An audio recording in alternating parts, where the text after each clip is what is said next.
তো আজকে আমরা পড়বো GMAT sentence correction. GMAT sentence correction থেকে প্রায়ই আইবিএ, ব্যাংক, বিসিএস এবং এডমিশন টেস্টে প্রশ্ন আসতে দেখা যায়, এবং এটা যেহেতু ওয়ার্ল্ডের সবচেয়ে কঠিন পরীক্ষার প্রশ্ন এগুলি, তো মোটামুটি এগুলি যদি আমরা পারি তবে তো আমাদের আইবিএ, ব্যাংক, বিসিএস বা এডমিশন টেস্ট আরও সহজ হয়ে যাবে। আর যারা অন্যান্য চাকরি মানে গভর্নমেন্ট জব দিবেন তাদের জন্য তো আরও সহজ হয়ে যাবে ইনশাল্লাহ। যদিও চাকরি পরীক্ষায় মানে অন্য চাকরি পরীক্ষায় এগুলি আসার সম্ভাবনা কম, তবু যদি আপনি এগুলি পড়েন আপনার হচ্ছে স্কিলটা ডেভেলপ হবে, আপনার সেন্সটা অনেক বেশি এনহ্যান্স হবে। সেক্ষেত্রে আপনার চিন্তা শক্তি অনেক বেশি ডেভেলপ হবে যে আপনি খুব দ্রুতই যে কোনো একটা প্রশ্ন আনসার করতে পারবেন। ঠিক আছে, এই জন্য মনোযোগ সহকারে দেখেন যে কিভাবে আমরা এই সেন্টেন্স কারেকশন বা পিন পয়েন্ট এররগুলি আনসার করতে পারি এবং খুব দ্রুত আনসার করতে পারি। কারণ আমরা পরীক্ষার হলে খুবই কম সময় পাবো, এক একটা প্রশ্নের জন্য হয় 30 সেকেন্ড, 40 সেকেন্ড অথবা তারও কম সময়, অথচ এই প্রশ্নটা পড়তে 5 মিনিট লাগবে। তা আমরা দেখবো কিভাবে 10, 20, 30 সেকেন্ডের মধ্যে এই কঠিন প্রশ্নটা আনসার বের করা যায়। ঠিক আছে ইনশাল্লাহ।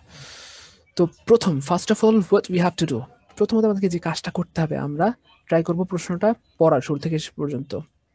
প্রথম কাজ খেয়াল করেন আমি কি স্টেপগুলি বলতেছি, পারলে খাতায় নোট করে রাখেন। প্রথম কাজ হচ্ছে আমরা একদম শুরু থেকে শেষ পর্যন্ত প্রশ্নটা মন দিয়ে পড়বো এবং বোঝার ট্রাই করব, কোথায় এরর আছে সেটা একটু দেখবো। ঠিক আছে, তো তারপর দ্বিতীয় কাজ হচ্ছে আমাদের আমরা বোঝার ট্রাই করবো যে এই প্রশ্নটাকে আমি আদৌ আনসার করতে পারবো কিনা, মানে ভুলটা বের করতে পারবো কিনা। যদি বের করতে পারি তবে সেকেন্ড স্টেপ শুরু হবে, তার মানে আমি ট্রাই করবো যে কোথায় ভুল আছে, option A, B, C, D কোনটাতে ভুল আছে এটা বের করার ট্রাই করব। এবং এটা করার জন্য আমাকে যেটা করতে হবে, আমি অপশনের শুরুতে এবং অপশনের শেষের দিকে লক্ষ্য করব খুব মনোযোগের সাথে। অপশন শুরুতে কি আছে এবং শেষে কি আছে, শুরুতে কি আছে এবং শেষে কি আছে, এটা খুব মনোযোগের সাথে প্রত্যেকটা অপশনের খেয়াল করব। ঠিক আছে, এবং আমরা কিছু ভেরিয়েশন দেখতে পাবো শুরু এবং শেষের মধ্যে।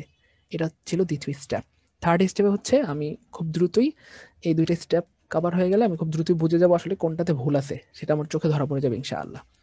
আচ্ছা, আর যদি আমি প্রথম স্টেপে যেটা করলাম যে প্রশ্নটা পড়লাম এবং বোঝারও ট্রাই করলাম, কিন্তু এটা বুঝতে পারলাম যে আমার পক্ষে এই প্রশ্নটা আনসার দেওয়া পসিবল না, তবে সেক্ষেত্রে আমাকে হয় আমি ট্রাই করব রাফলি দেখে পারি কিনা, আর না হয় আমি প্রশ্নটাকে স্কিপ করব। পরীক্ষার হলে মানে পরীক্ষার এক্সামিনেশন হলে আপনারা কিভাবে আনসার করবেন সেই টিপসটা বললাম।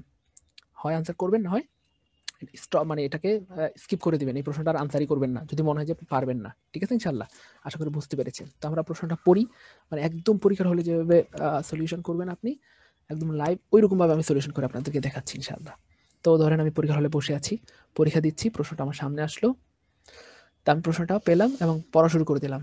এ powder derived from the North American and Echinacea flower which has been effective in preventing colds is grown by many small farmer out west।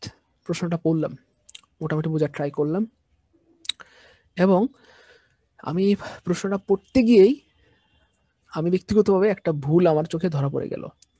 কি সেটা? এই যে এখানে গ্রোন দেওয়া আছে, আপনারা একটু খেয়াল করলেই বুঝতে পারবেন যে গ্রোন যে ব্যাপারটা, আর এখানে দেওয়া আছে কি এই যে এই পাউডার হচ্ছে সাবজেক্ট। কেমন? এই পাউডার হচ্ছে এই বাক্যের সাবজেক্ট এবং ভার্ব হচ্ছে সাবজেক্ট। যদি এই পাউডার হয়, একটি পাউডার হলে ভার্বটা কি হবে বলেন তো? অফকোর্স ইজ হবে, তার মানে সাবজেক্ট ভার্ব এগ্রিমেন্ট কারেক্ট আছে। এখন ব্যাপারটা হচ্ছে এই যে এই ডেরাইভড, এটা কিন্তু V3 আপনারা সবাই জানেন। তাহলে আমরা যে পড়েছিলাম সাবজেক্ট 7টা জিনিসের আগে বসে, আমাদের একটা ক্লু কিন্তু কমন পড়েছে, খেয়াল করেছেন? যদিও এটা দরকারি না এই বাক্য সলিউশনের জন্য, তবু এটা যদি মাথায় থাকে বা এই বিষয়গুলো যদি সবসময় আমাদের মাথায় থাকে তাহলে মাথাটা এত থুকুর হবে ইনশাআল্লাহ, মানে যে কোনো প্রশ্ন খুব দ্রুত আনসার করতে পারবেন। খেয়াল করেছেন ব্যাপারটা? এই প্রশ্নের সাথে কিন্তু এই জায়গাটুকু সম্পৃক্ত না, তবু আমি কিন্তু চিন্তা করতেছি, কারণ এভাবে যখন আপনি প্রত্যেকটা প্রশ্নের থিঙ্ক করবেন আপনার থিঙ্কিং পাওয়ারটা অনেক বেশি ডেভেলপ হবে ইনশাআল্লাহ, তাহলে খুব দ্রুত আনসার করতে পারবেন। ঠিক আছে, তাহলে দেখেন আমরা বলেছিলাম 7টা ক্লুর মধ্যে একটা ক্লু হচ্ছে V3 আগে সাবজেক্ট বসে, তাহলে দেখেন V3 থেকে V3 পেলে কি করবেন, এই যে দেখেন একদম ভার্বের আগ পর্যন্ত কেটে দিবেন। ভার্বের আগ পর্যন্ত কেটে দিলে কি পাওয়া যাবে বলেন? সাবজেক্ট পাওয়া যাবে। এই যে ভার্ব হচ্ছে ইদের আগ পর্যন্ত কেটে দিলাম V3 থেকে, তাহলে আমরা সাবজেক্ট পেয়ে গেলাম এ পাউডার। আর এই পাউডারের সাথে কি হবে বলেন? অফকোর্স ইজ গ্রোন হবে। তো এটা ছিল অতিরিক্ত তথ্য আপনাদের জন্য, এটা কিন্তু এই প্রশ্নের জন্য মানে জরুরি না, তবে খুব দ্রুত এটা কাজে লাগবে, কারণ জিমেটের প্রচুর সাবজেক্ট ভার্ব এগ্রিমেন্ট ভুল থাকে জিমেটের কোয়েশ্চেনে বা সাবজেক্ট ভার্ব এগ্রিমেন্ট থেকে প্রচুর প্রশ্ন আসে, কেমন? তো এই তথ্যটা আপনাদের কাজে লাগবে পরবর্তী প্রশ্নে। এই জন্য যখনই কোনো ক্লু পাবেন, এমন না যে এইটাতে এই প্রশ্নটাতে তো এটা দরকার নেই, না পড়বো না, না না, যেটা আছে চোখের সামনে পাবেন সেটা পড়বেন, খেয়াল করবেন, কারণ খুব দ্রুতই দেখবেন নেক্সট প্রশ্নের মধ্যেই হয়তো সাবজেক্ট ভার্ব এগ্রিমেন্ট ভুল থাকতে পারে, এই জন্য এটা বলে দিলাম। আচ্ছা, যাই হোক, তো এটা খুব বেশি জরুরি ছিল না এই প্রশ্নের জন্য, কিন্তু মূল ব্যাপারটা হচ্ছে এই যে ইজ গ্রোন। এখন আপনার একটা বিষয় বলেন তো, এই যে পাউডার, পাউডার কি জন্মানো হয়, মানে পাউডার কি মানুষ চাষ করে না প্রডিউস করে? এটা কিন্তু সবাই বোঝে, মানে পাউডার কি জন্মানো যায় বলেন? পাউডার কি গাছে ধরে? মানে সাধারণত গাছ, ফল ফলাদি ফসল এগুলি চাষ করা হয়, এগুলি মানে জন্মানো হয় বা জমিতে লাগানো হয়। পাউডার কিন্তু জমিনে লাগায় না। পাউডার কি করে বলেন? ফ্যাক্টরিতে উৎপন্ন করা হয়। আর উৎপন্ন ইংরেজি কি বলেন তো? প্রডিউস। প্রডিউস। এই তো গুড, মাশাআল্লাহ। তাহলে পাউডারটা সর্বোচ্চ প্রডিউস হতে পারে। Tasnim Toha, you have to turn off your camera, this is not perfect, to open your camera please. তো ব্যাপারটা হচ্ছে এই যে ব্যাপারটা খেয়াল করেন। Thank you Tasnim. ওকে, এখানে হবে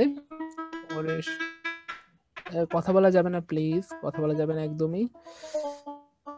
দেখেন, তো পাউডার সাধারণত কি হবে বলেন? পাউডারকে সাধারণত আমরা প্রডিউস করতে পারি। পাউডার কি হতে পারে বলেন? প্রডিউস হয়, পাউডার হয় প্রডিউস, কিন্তু এই পাউডার গ্রোন হয় না, কেমন? পাউডার খেতে চাষ করা হয় না, জন্মানো হয় না, পাউডার গাছে ধরে না, পাউডারকে চাষ মানে প্রডিউস করা হয় বা তৈরি করা হয় ফ্যাক্টরিতে বা কারখানায়। তো এই জন্য কি করতে হবে বলেন তো আমাদেরকে? এই যে ইজ গ্রোন এখানে যেহেতু আছে এবং ইজ গ্রোনের যে সাবজেক্ট সেটা অবশ্যই পাউডার হতে পারবে না। এটা কি সবাই বুঝতে পেরেছেন? একটু যদি বলতেন। মানে এই যে ইজ গ্রোনের যে সাবজেক্ট, এটা পাউডার হতে পারবে না, অন্য যে কেউ হতে পারে, মানে যে কোনো গাছ হইতে পারে পৃথিবীর, কেমন? ফুল ফল যে কোনো কিছু হইতে পারে, কিন্তু পাউডার হইতে পারবে না। এটা বুঝতে পেরেছেন ব্যাপারটা? হ্যাঁ। তো এই ব্যাপারটা যদি বুঝতে পারেন তাহলে খেয়াল করেন আপনারা খুব সহজেই কয়েকটা অপশনকে আপনারা বাদ দিয়ে দিতে পারেন। দেখেন এখানে অপশন এ তে কি আছে বলেন তো? এ পাউডার, এখানে সাবজেক্ট হিসেবে এ পাউডার দেওয়া আছে, তার মানে এটা কি বলেন? শতভাগ ভুল। বাহ, একটা অপশন বাদ দিয়ে দিলাম। তারপরে ডেরিভেটিভ, ডেরিভেটিভ মানে যেটা উৎপাদিত বস্তুটা আর কি। এই ডেরিভেটিভও তো উৎপন্ন হয় না, এটা প্রডিউস করা হয়, তাহলে অপশন বিও বাদ। তারপরে দেখেন option C, North America echinacea flower, ফুল তো ফ্লাওয়ার ডেরিভেটিভ, মানে দক্ষিণ সরি উত্তর আমেরিকার অ্যাচিনিকা ফ্লাওয়ারের ডেরিভেটিভ। ডেরিভেটিভ মানে কি? ওই ফুলের ডেরিভেটিভটা আর কি, বা উৎপন্ন বস্তুটা। তো উৎপন্ন বস্তুটাকে গ্রহণ হয়, এটা হইলো বলেন? না, এটাও হচ্ছে না, এটাও গ্রহণ করা যায় না, ডেরিভেটিভ বা পাউডার গ্রহণ করা যায় না, কেমন? তারপরে দেখেন north American echinacea flower has a derivative which has been effective in preventing cold. হ্যাঁ, এটা ঠিক আছে যে এখানে ফ্লাওয়ারের কথা বলা হচ্ছে, এখানে ফ্লাওয়ার আছে এবং এই বাক্যেও the north American echinacea flower, এই বাক্যেও ফ্লাওয়ার আছে। তো ফ্লাওয়ার তো জন্মানো যায়, তাই না বলেন? ফ্লাওয়ার জন্মানো যায়, কিন্তু ব্যাপারটা হচ্ছে এই যে বাক্যটাতে এখানে দ্যাট দেওয়া হয়েছে, এই দ্যাটটাকে বলা হয় রিডান্ডেন্সি এরর। কিভাবে ভাই এটা রিডান্ডেন্সি এরর? আপনারা কি কখনো এভাবে বলেন জান্নাত she is a good girl, my mother she is an honest women? একটু যদি কথা বলতেন, এভাবে কেউ বলে? এটাকে বলা হয় সাবজেক্ট রিডান্ডেন্সি। কি বলা হয়? Subject redundancy. ঠিক আছে? অর্থাৎ এভাবে বলা যায় না। আপনি বললেনই তো মাই মাদার, আবার শি বলতে হবে কেন? বললেন কি বলে সুমন, আবার হি বলতে হবে কেন? Suman he is a good boy. এভাবে বলি আমরা? কখনো বলি না। Suman is a good boy, এরপরে হি দিলে এটাকে বলা হয় সাবজেক্ট রিডান্ডেন্সি। ঠিক সেম এখানে তো বলাই আছে দা নর্থ আমেরিকান এসনিকা ফ্লাওয়ার, তাই না বলেন? বলা আছে কিনা? বলাই আছে। তারপর আবার যদি আপনি এই যে ইজ গ্রোনের আগে আপনি এই যে ইজ গ্রোনের আগে আবার যদি দ্যাট দেন, তাহলে কি ব্যাপারটা কি ঠিক হইলো বলেন? রিডান্ডেন্সি হয়ে যাচ্ছে, তাহলে এটাও হচ্ছে না। ঠিক আছে? তাহলে এটা গ্রামাটিক্যালি রং আছে, তাই না? এখন আমরা অপশন ই দেখি, অপশন ই দেখি, আমি মিউট না থাকতে অপশন ই দেখি, দেখেন। হ্যাঁ, অপশন ই দেখেন, the north American echinacea flower a derivative of which has been effective in preventing cold is grown. এখন আপনারাই বলেন, এই যেখানে ফ্লাওয়ার সাবজেক্ট হিসেবে কি আছে বলেন তো? কি আছে বলেন তো? The north American echinacea flower. এখন ফ্লাওয়ার কি গ্রোন করা যায় নাকি যায় না? ফ্লাওয়ার কি জন্মানো যায় নাকি যায় না? ফুল কি চাষ করা যায় না যায় না? ফুল প্রডিউস করা হয় না চাষ করা হয়? ফুল অবশ্যই চাষ করা হয় এবং ফুল চাষ করা হয়। গুড, ফুল চাষ করা হয় এবং চাষ করা যায়।